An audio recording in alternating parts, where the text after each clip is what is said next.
class, often volunteering his thoughts and reflections on class readings, on concepts, on theories, on cases. A very active participant in class. He's also done a lot of work recently on the Ukrainian conflict with Russia, writing some reports on this. Tyler's learning Spanish now at Brockport, and as you can see, he hopes to continue on to more fully develop his Spanish-speaking skills, which is great, and to pursue a law degree eventually. So, congratulations on graduating, Tyler. The U.S.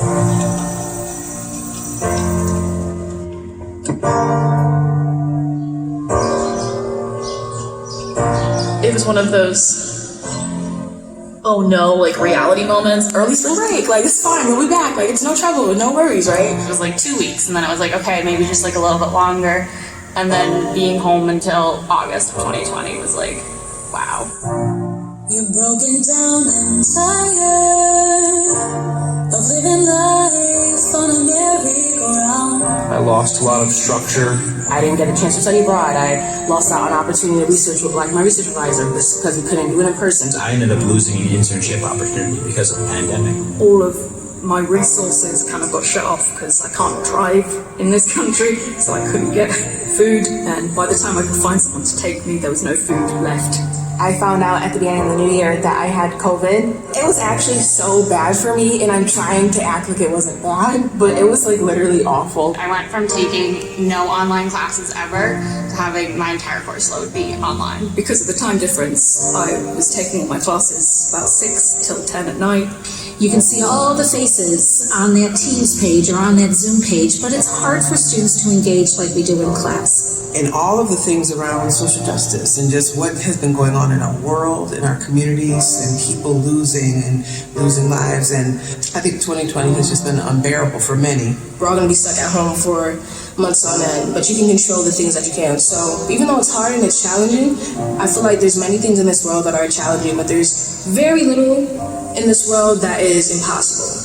And I'll rise like the day, I'll rise up, I'll rise. We were the first ones last summer to bring students back on campus. And again, our faculty were outstanding in terms of the spacing and all of the cleaning and the masks and the microphones and Facilities and janitors, they did not skip a beat there over the summer prepping for how are we going to do this. In a normal year, a hand sanitizer, we would maybe go through 2 or 3 gallons a year. Just in retrospect, in New York Clean, I ordered 800 gallons this year. In the big lecture halls with, 200 seats, there's different markers on it that say, do not sit here with, 4 pieces of tape on each side. I'm like, somebody took their time. They had to be monotonous as you know what. When I officially found out we're back on campus, I was pretty excited, I ain't gonna lie. I really do appreciate not only can be on campus and have part of my senior year being kind of normal, but also being safe. Faculty have put a lot of time and energy into it. There was times I had professors that were so diligent with what they were doing that it made me forget I had a mask on. Honestly, I would have probably fell apart if I didn't have the staff that I do, the supervisor that I do. Our students have worked so very hard. If I had any problems with personal stuff or any problems with schoolwork, professors were always there. I'll rise up today, I'll rise up, I'll rise unafraid. Anything can change at any minute. That's what COVID showed us. So it's just overcoming this feeling of defeat, discouragement, and doubt. I'm so excited for commencement. I haven't fully processed the fact that we're graduating. I think I'm very prepared for what's next to come. And I'm getting ready to take the next few steps transitioning into that big, wide ocean. And it's scary, but it's also beautiful and amazing. I'm grateful I could come back to graduate, and I'm glad I get to celebrate with all my peers. There's a lot of people I'd like to thank. The first person I would like to thank is my mom. The pool testing team over there, oh my gosh, how they did that, I don't know. My roommate, she was the glue that kind of held me together. And definitely to my parents, oh my gosh, I'm a product of immigrant parents, so this is amazing just to honor them in this way. And I definitely want to thank my parents because as much as I made it, we made it. In spite of the hate, I'll rise up, and I'll do it 1,000 times again. And we'll rise up high like the waves.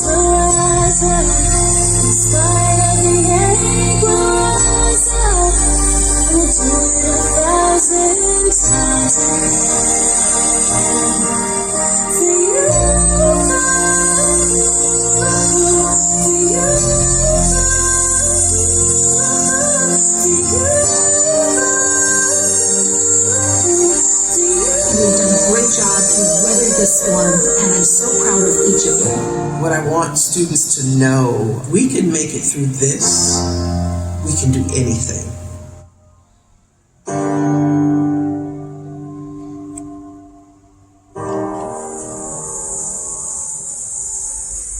Please welcome the 7th president of SUNY Brockport, Dr. Heidi McPherson.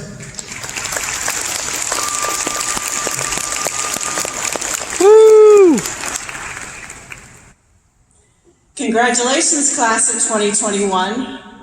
I am so happy that we can celebrate your achievements in person. You have accomplished a tremendous amount during your time with us, under difficult circumstances, and I applaud you. I am so proud to be your president. Graduate students, your hoods indicate your accomplishments, and I am so happy to see you wear your new degree with pride.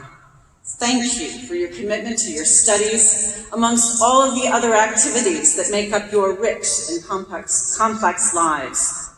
I am so pleased you get a chance to walk across the stage today. If you are an undergraduate, the turning of the tassel, which we will get to later, signals your achievement. For now, I ask that you cast your mind back to your academic convocation, when you first joined the Brockport academic community. Perhaps you might remember that I gave all new undergraduate students some advice from the movies. The advice from the fall of 2017 feels wholly relevant, even for those of you who started earlier or later, and it feels relevant for our graduate students too. My 2017 advice came from La La Land.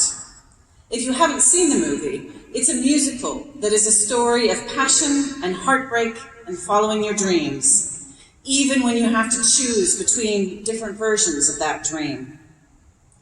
The central couple are Mia and Sebastian. At one point, Mia says to Sebastian, "Maybe I'm not good enough." Sebastian replies, "Yes, you are." She demurs again and says, "Maybe I'm not. It's like a pipe dream." And Sebastian rightly says, "This is the dream. It's conflict, and it's compromise, and it's very, very exciting." No dream that is easy to imagine is easy to implement, but all dreams about who you are and who you want to be are worth pursuing. Thank you for dreaming big and for following through, for working hard and for succeeding, for daring to be brave, and for accomplishing your goal, the chance to walk across the stage today. So, let's begin the process. You will be directed by our volunteers regarding when to approach the stage. When you get to the end of the ramp, pass your commencement card to our reader, and then approach the lectern for a masked photograph with me, stopping at the X on the stage. For some of you, you will have an additional opportunity to take a photo without your mask if you prefer after the ceremony. Some of you had an opportunity to do that before, and you will have been notified about those opportunities. So, let's get started with the grad walk.